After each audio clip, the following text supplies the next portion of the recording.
क्या आपने कभी सोचा कि बिहार आखिर पीछे क्यों रह गया, या फिर पीछे छूट गया, या फिर यह पीछे रहना चाहता है, या फिर इसे पीछे रखा गया है?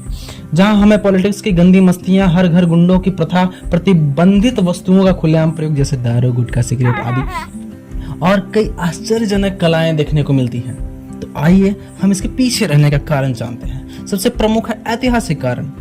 मौर्य एवं गुप्त वंशों के पतन के बाद बिहार ही नहीं रहा। मतलब जिन राजाओं का या जिन राज्यों का बिहार पर शासन रहा, उस राज्य की मुख्य भूमि बिहार रही ही नहीं। और जब मुख्य भूमि ही नहीं रही तो फिर इस पे ध्यान कैसे होगा?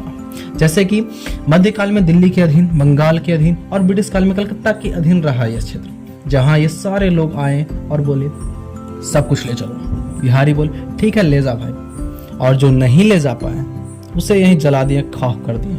इतना ही नहीं, 1901 में बिहार की साक्षरता दर 5 से 7% थी और 1947 में शायद 10 से 12%, पता नहीं। राजनीतिक कारण जिसमें बिहार के चुनाव प्रमुख हैं। ओहो, बिहार के चुनाव मतलब गजब। चुनाव, वादों, घोटाले, जातिवाद आदि का फुल कॉम्बो पैक है बिहार का चुनाव। और यहाँ शुरू से ही पूर्ण भ्रष्टाचार और गठबंधन की सरकार रही है। आप तो जानते ही होंगे कि किन की सरकारें रही और किन की चली गई और किन की है, जो कि इंफ्रास्ट्रक्चर और इंडस्ट्री ग्रोथ को बेहद स्लो किया है। प्रमुख उद्योग जैसे चीनी, टेक्सटाइल, जूट, लेदर का उद्योग है। लेकिन क्या सब भारत सरकार और बिहार सरकार इनका उचित प्रोत्साहन कर पा रही है?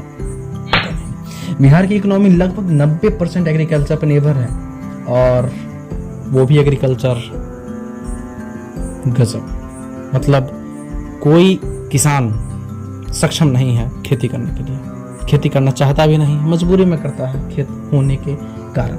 और हर साल 2 से 3 मिलियन लोग रोजगार के लिए पलायन करते हैं और किसी को इस पर ध्यान ही नहीं। और यहाँ का समाज जाति आधारित बटी हुई है।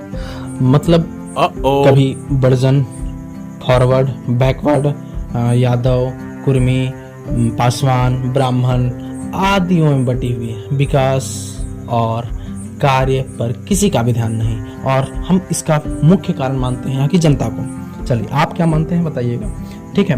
तो यहाँ पे जेंडर इनइक्वलिटी यानी कि लिंग असमानता ने भी विकास को स्लो किया है। जिससे महिलाओं की साक्षरता दर बिहार में 57% है, जबकि राष्ट्रीय स्तर पर यह महिलाओं की साक्षरता दर 70% है। और शिक्षा व्यवस्था आज भी लिटरेसी रेट बिहार की 70% है, जबकि नेशनल लिटरेसी रेट 77 से 78% है। लगभग उसके बराबर तो होना चाहिए था ना यार। स्किल इंडिया सर्वे के अनुसार पता चलता है कि Bihar youth vocational skill training 12% यहाँ के यूथ करते हैं। लेकिन क्या वे 12% यूथ उस क्षेत्र में अपनी फ्यूचर बना पाते हैं? शायद, पता नहीं।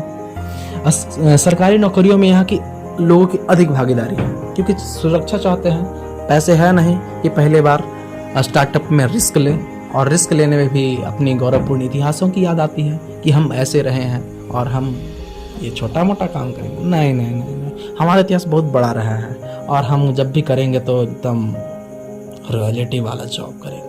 बिहार में उच्च उर्वरता वाली मृदा है, ऐसी मृदा जिसका यदि उचित प्रबंधन के साथ यदि उसमें खेती किया जाए ना, तो वो पूरी दक्षिण पूर्व एशिया का पेट भर सकता है। और टूरिज्म इस तरह की स्थलें हैं हमारे पास, ऐतिहासिक स्थलें, जिसको सिर्फ टिकट बेच के यार पैसा कमाया जा सकता था। लेकिन सरकार उस तरफ ध्यान दे के नहीं रहे हैं। आखिर के हमसे कमी कहाँ हो रही है? चलिए उसको भी जान लेते हैं। बिहार की सरकारें ज़्यादातर जातीय समीकरण बैठाने और चुनावी गणित की गणना करने और लघुकालीन योजनाओं में उलझी रहती है। जैसे कि अभी 10,000 जो बांट रही है स्टार्टअप के लिए, क्या लगता है तुम्हें और मुझे कि क्या सरकार को भी लगती है कि लोग स्टार्टअप शुरू कर देंगे? शायद, पता नहीं। लंबी अवधि वाले सेक्टर जैसे पर्यटन और कृषि में निवेश का राजनीतिक फायदा तुरंत नहीं दिखता, इसलिए उस पर ध्यान कम दिया जाता है सरकारों के द्वारा। समझ गया ना? कृषि पर ध्यान तो है, पर दृष्टिकोण पुराना है। कैसे कि बिहार के किसान अभी पारंपरिक खेती करते हैं, तकनीक, सिंचाई, मार्केटिंग की कमी है। बताइए, जिस क्षेत्र की लोग 90% कृषि पर निर्भर है, और सिंचाई की सुविधा कहाँ कितना है? 40% मात्र। 40% खेतों तक सिंचाई की सुविधा है। सरकार की योजनाएं जैसे मुख्यमंत्री बीज अनुदान योजना चलती तो है, पर जमीनी स्तर पर लागू नहीं हो पाती है। कोल्ड स्टोरेज ऐसा है कि यहाँ आलू भी पसीना छोड़ दे। अब बात करते हैं टूरिज्म की। कहाँ के टूरिज्म की? बिहार के टूरिज्म की। बिहार में वो सब है जो दुनिया ढूंढती है। स्पिरिचुअलिटी है, हिस्ट्री है, नेचर है और थकान से छुटकारा भी है। बस एक चीज नहीं है बिहार में, वो है सुविधा, व्यवस्था। बोध गया जहाँ बुद्ध को ज्ञान मिला, पर वहां पहुंचते पहुंचते टूरिस्ट का धैर्य खो जाता है यार। नालंदा यूनिवर्सिटी दुनिया की सबसे पुरानी यूनिवर्सिटी है, लेकिन अभी भी वहां तक पहुंचने में लोग सोचने पड़ते हैं और लोग पहुंच भी जाते हैं।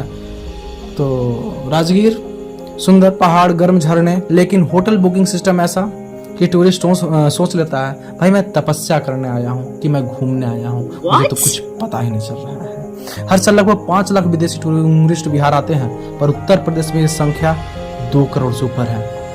कारण इंफ्रास्ट्रक्चर है, मार्केटिंग है और थोड़ी सी कॉमन सेंस की कमी है। थोड़ा व्यवस्था बनाना चाहिए, होटल की व्यवस्था बढ़िया करनी चाहिए, रेस्टोरेंट बनाना चाहिए, आसपास का क्या बोलते हैं उसको, इकोसिस्टम उस तरह का बनाना चाहिए कि यदि विदेशी आए या कोई भी पर्यटक आए तो उसके लिए सुविधा उपलब्ध तो होनी चाहिए ना। बिहार का बजट है लगभग 3 लाख करोड़ रुपए, पर खेती और टूरिज्म को मिलकर भी 3% हिस्सा नहीं मिलता है, और जबकि 70 से 80% लोग इसी पे निर्भर हैं। बाकी पैसा शायद रिपोर्ट कार्ड छपवाने में चला जाता होगा, है ना। यस अभी भी उम्मीद बाकी है, ऐसा नहीं कह सकते हैं। Rajgir ropeway, Buddha circuit, Nalanda university और गंगा पथ जैसे प्रोजेक्ट चल रहे हैं, लेकिन ये जो बिचौलिए हैं, जो बीच के लोग हैं, वो बहुत खतरनाक होते हैं। इनसे सरकार को बचना चाहिए, इनकी कुछ मरम्मत करनी चाहिए सरकार को। कृषि रोड मैप 2027 आया है, अगर सही लागू हुआ तो किसान खेतों में भी स्टार्टअप इंडिया खोल सकता है। सही बात है, मजाक नहीं है। तो अगली बार जब आप कहें कि बिहार पिछड़ा है, तो याद रखना बिहार नहीं पिछड़ा है, सोच पिछड़ी है। क्योंकि जहां बुद्ध ने ज्ञान पाया वहां बस थोड़ी गवर्नेंस चाहिए, बाकी सब पहले से मौजूद है। Goodbye.